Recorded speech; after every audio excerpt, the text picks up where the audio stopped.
I bet with Interbet only. They're a fantastic site. I've never had any issues with them.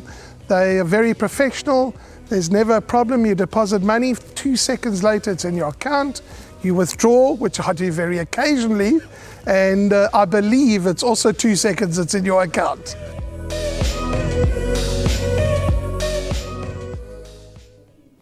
We're on to the lucky last race, number 8, closing off all the exotics. This is the Hollywood Bets Bright Future merit rated 66 handicap. The distance is 1,200 meters. And in race number 8, the guys have just got one replay for you, and it is horse number 4, White Cedar. Quest for the best, Alpha Mike Foxtrot, and Stand By Me is making a big run on the outside. Stand By Me now comes forward to tackle White Cedar on the inside. Then Alpha Mike Foxtrot and Night Warrior, but it's Stand By Me who's clinging to the lead over the last 100. Alpha Mike Foxtrot, Night Warrior's taking late, and it's Night Warrior going to get up from Stand By Me. Third place, Alpha Mike Foxtrot.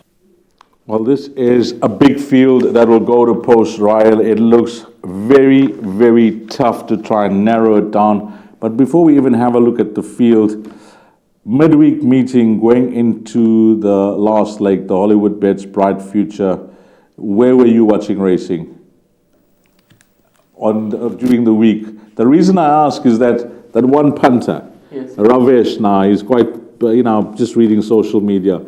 He won the 2.3 million and some change for picking 8 out of 8.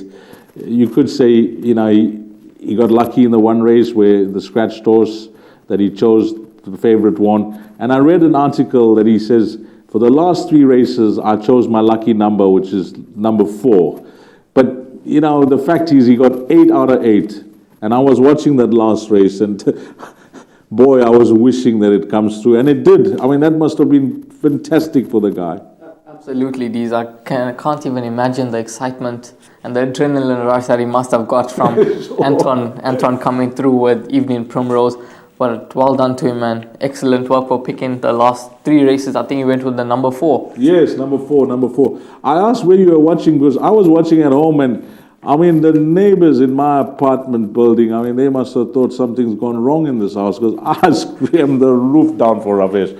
For him to get 8 out of 8, I thought that was impossible. Hollywood, it's a fantastic competition, but it looked like an impossible thing. It's like having a hole-in-one in golf, Yeah. I was watching from the TV van, and we were all hoping that he does get it, and Anton Marcus produced the goods for him, and I'm really happy for the guy. Yeah, no, well done to Ravesh. It's a beautiful story, and we have to touch on it. Now, let's go on to race number 8. I'm going to give a quartet here. I've made my play, Rael. It's such a tough race, so I'm going to call out a quartet. Do you have a top 4? Do you have a roving banker? What's your selections?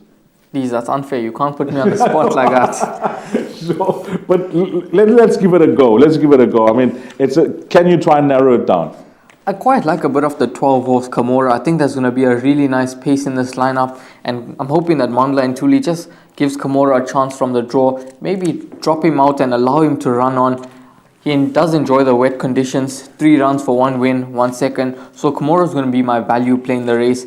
I think Jogarati out the maidens doesn't look to be the strongest of fields, yet it is competitive. He's on a mark of 63. He didn't receive a penalty when winning his maiden. For the informed Paul Lafferty stable, I think Jogarati could be there at the finish. The 9-horse Final Destiny, I see a good pace in the race, so Final Destiny will be doing his best work at the finish. He's a horse that loves running on at the business end, and I think with the rating drop, he could be right there. But the race does look to be competitive, and you need to go a bit wider. But what's your quartet in this race, Deez? Yeah, I'm going to give the quartet. I'm saying if you're running in the exotics and you're going in with a limited number of horses, you are going to be all nerves here because this looks really, really tough. The only way you can guarantee the pick 6 going into the last leg is that if you got wide. If you got the field, you're guaranteed of it. So hopefully, things work out and it works out according to plan. The quartet I've written down, jot this down, guys. For first and second, 3, 4, 6, 12 and 14, 3, 4, 6, 12 and 14. And then for third and fourth, the same numbers, 2, 3, 4, 5, 6, 10, 12, 13, 14, 16. That's 2, 3, 4, 5, 6, 10, 12, 13, 14, and 16 for third and fourth. And when I look at Rail's numbers, his second and third horses, 11 and 9, don't form part of my play. So maybe you want to include that for third and fourth as well and take a smaller percentage. That cost of that quartet that I've just given with 3, 4, 6, 12, and 14 for first and second will be, 5 times 4 will be 20. 20 times 1, 2, 3, 4, 5, 6, no, it's 1, 2, 3, 4, 5, 6, 7, 8. That's 20 times 8, which is 160. And 160 times 7 will be 42 carry 4. That will be 1,120 Rand. So you can take a percentage of that quartet, regardless of the result. Whether the top 4 in the betting win or you get bigger horses win, I think the minimum dividend for this quartet will be nothing less than 5,000 Rand. I can promise you that it looks that tough, and the way to end off your day could be the action in the quartet. So maybe try 10% at 112 Rand. Ryle, it's been an absolute pleasure. We went through the entire card. There's some very tricky races on the card, but some races we've managed to narrow our selections down, and we're looking forward to the race meeting as well. Yes, absolutely. Just looking forward to see how Shantyman does go. Hopefully he can get that 11th career victory with Anton Marcus in the saddle. Yes, thanks to Rael for his input on our Gold Circle TV preview show for Hollywood Bets Greyville on Sunday the 19th. We'll see you at the races, and until next time, you take care. Salanigash.